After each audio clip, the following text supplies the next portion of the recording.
অনেক অনেক দিন আগের কথা। একটি জঙ্গলে বাস করত একটি টুনি আর তার দুটি ছানা।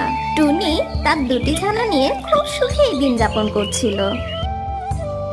কিন্তু একদিন টুনি বাসার উপর নজর পড়ল একটি পাজি শিয়ালের।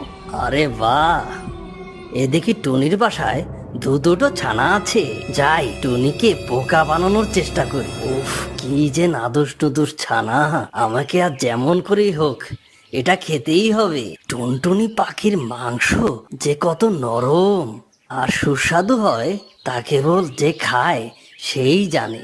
আমাকে যেভাবেই হোক ওই দুইটা ছানা খেতেই হবে।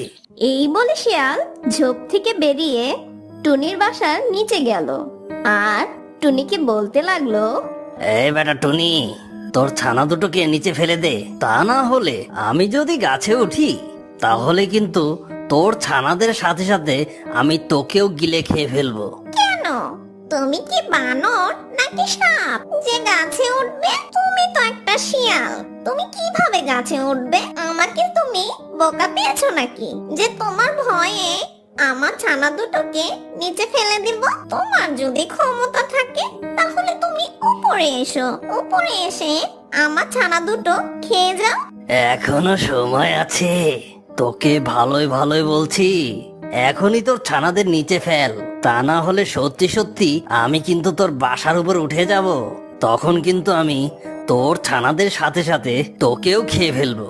বললাম তো, যদি তুমি পারো তাহলে আমার বাসায় চলে এসো।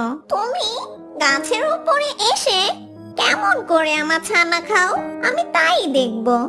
না না, ভেবেছিলাম টুনিকে বোকা বানিয়ে ওর কচি ছানাদের খাবো, কিন্তু দেখছি বেটা অনেক চালাক। টুনির গাছটা দেখছি অনেক চিকন, এই গাছটা যদি আমি ঝাঁকাতে শুরু করি তাহলে তো বাচ্চাগুলো উপর থেকে নিচেই পড়বে, আর আমি তখন ওই বাচ্চাগুলোকে খেতে পারবো।